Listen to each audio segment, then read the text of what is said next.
Okay, in this video, I'm going to show you how you can set up RB2B to identify visitors on your website. I'm going to show you how you can route that into Clay so you can match it against ICP fit, see what pages they were viewing, craft messaging around that, and then how to push that to your sequencer, whether that is an email sequencer or a LinkedIn outreach sequencer. Before we get stuck in, RB2B only works in the USA, so if you're not in the USA, there's no real point in watching this unless you set this up for your clients. And my name is Charlie, I run Groundswell, and we build bespoke GTM systems for B2B teams across outbound, inbound, CRM, and RevOps. So we set this up all the time for our clients. Now, let's get into it. So the first thing you need to do is get your install tracking script.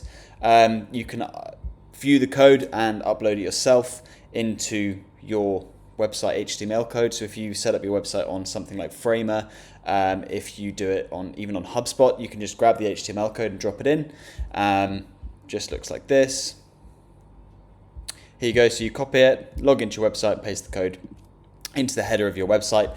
And then there's a few things that you should set up once that's installed. So first of all, you want to head over to hot leads. You can set up hot lead filters in here. So company revenue, company size, seniority, department. So you can kind of block out people that are below a certain revenue. You can do this all in Clay as well, but this just gives you like an initial filter to get that started. Same with hot pages. So if you've got multiple pages, on my website, I've just got one landing page, but if you did want to do the rest of yours, pricing, demo, products, like it says there, if someone's checking out case studies, if someone's checking out other resources that you've got, add those in here and confirm, and then you can see who has actually gone onto those pages. Okay, so once you have that set up, the script set up, you want to test it. At the moment this is unverified, but this is just for the purposes of this video. I've set up a free account, but you want to test it, make sure that it works, and then the next stage is going to be getting those leads. Instead of just going straight from RB2B straight out to HeyReach, for example, or Instantly, where it's just going to straight away send them a message. You want to get them into Clay first, because then you can see if they're an ICP fit. You can craft your messaging really nicely in Clay, and you can see what what web pages they're visiting properly, so that you can really route everything effectively. Most people skip the Clay step, but it's such an essential part of making sure you're not just reaching out to someone who's doing competitor research or something like that. Make sure you're actually targeting your ICP. So with that being said, there's two ways of doing it. You can either do webhook here, or you just go send all profiles to Clay, which is a webhook URL anyway. So the way in which you do this is just go across to Clay, just set up a new Clay table here. You just go to add a new column, add enrichment, type in webhook here, source webhook, send any data to Clay. You want to just take this URL here, paste it here, turn it on. Okay, so now the integration is enabled. You can sync company level profiles as well, so send an event when only a company is identified. So this stops if someone, if charlie@gmail.com went onto your website and had no company level profile matching that, you can stop them coming in, because if they're a Gmail account, it's really going to be hard to identify what company they work for unless they use that Gmail account to set up their LinkedIn. So it's up to you. It just adds another level, but it is quite easy to do within Clay. But there is also the risk of a lot of false positives that way. I tend to turn it on so that only when a company is identified does it get pushed. This is also a really key thing. Send repeat visitor data. So in Clay, we can almost like tally up the amount of times that someone has visited the website. So if it's someone in an ICP fit visited 3 times in one day or 4 times in a week, that is a signal that they're more ready to have a conversation than someone that visited once in one day, for example. I do tend to turn this on as well. Obviously accept that. And just to make sure it's all up and running, you want to send test event to your Clay account. Okay, so 200, okay, so should be fine. And there we go, there it is. So what we need to do now is map out each of the columns within Clay. So we'll add city, we'll add tags, and so if they're hot page, hot lead, state as well, could be good. Title, yeah, irrelevant. We can add in websites, where they're from, industry. Refer is a really useful one for you to know internally as well. So if they've come from LinkedIn, Google, if you run Facebook ads and it's come from that, it's just a point for you to know what's working and how you can, double down on how people are finding you. Captured URL, really important one. So what pages they were actually on.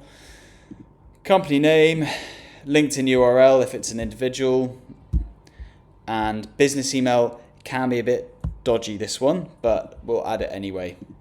And you've got employee count and estimated revenue as well. If you set up the hot lead section and put those filters in, this doesn't matter so much. If you haven't and you want to verify people in Clay, you can just go ahead and do that there. So now what you want to do is enrich the person that's come in. Sometimes the business email or the LinkedIn URL is going to be wrong or missing. The best way to enrich somebody is using the Prospeo V2 API. So HTTP API, I want to go here. I've actually got one saved. If this is something you want to set up as well, then you just let me know and I can walk you through how to do this. But here you want to extract the full name. I don't know if we did actually. Okay, so we've got first name and last name. And then what we want to do actually is merge these together because we need a full name to be able to find people at companies. So to do that, you just go ahead to insert column to the right, formula.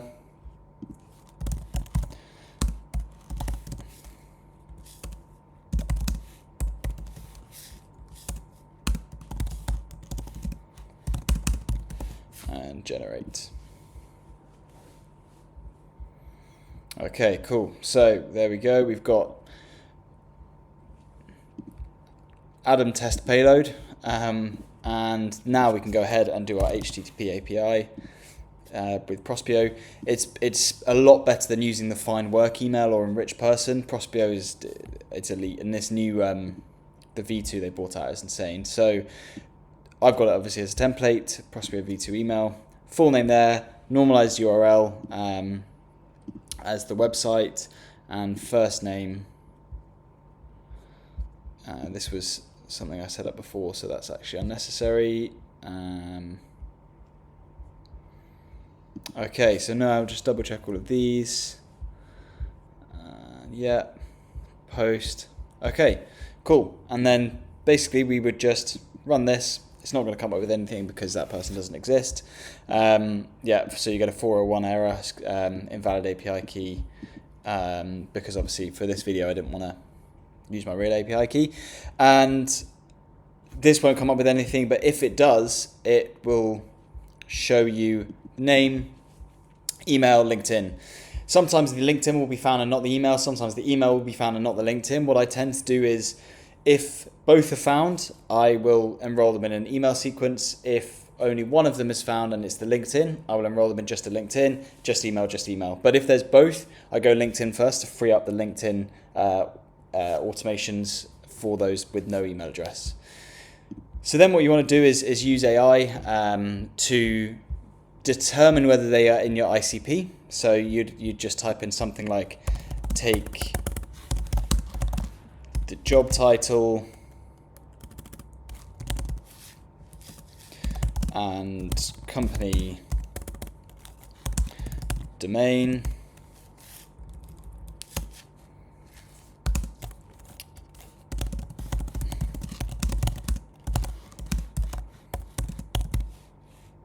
and then just list what your ICP is very, very broadly, basically down here.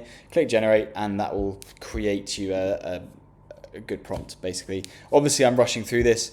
I will spend a little bit more time on this typically. Yeah, look, it's just writing us an OK prompt. I don't know what it's going to use because I haven't even given it one. But just for the purpose of this video, you'll see this. Also, I wouldn't use Clay Neon ever. Credits are just ridiculous. So use one of the GPT models. 5 Mini is pretty good at the moment, and have web research Clayagent and attach your own API key here, because it will just save you so much money by doing that. Like a column will be like 0.02 rather than, you know, spending a credit, which is extortionate. And then that basically will give you your ICP match. You can determine, you can also add in the website pages that they've been on. So captured URL, if they're on your pricing page and the job title is head of marketing, for example, that is a really strong look that they are somebody that you want to be targeting. So what you can do is you can then craft messaging based on what page they're on, what their job title is. I wouldn't necessarily always reference that you've seen they've been on your website. I'd also leave a bit of a delay because you don't want to be like, look, I'm spying on you. I saw that you're on my website on the pricing page. Do you want to buy from us? I would personally be put off by that. But you can use it in other ways. So if they visit your case studies page, you can say, hey, I found your company online and thought that this article might be useful, and you send one that's similar to the case study you sent, and you can map all of that within Clay using AI columns. So there's so much you can do with the data that comes in from RB2B to make sure that the people that are on your website, on specific sites that have specific job titles at specific companies, that you can route them to different things, you can give them different messaging. You can also match them with other signals. So if they've been on your website and also you've noticed, that they've just connected with you on LinkedIn, or if they've just replied to a post or commented on a post that you've done on LinkedIn or your company's done, then there's some really strong signals there that they're checking you out, and it's now quite a good time to reach out. So there's multiple ways you can use it. You can either signal stack, or you can just use it as a standalone.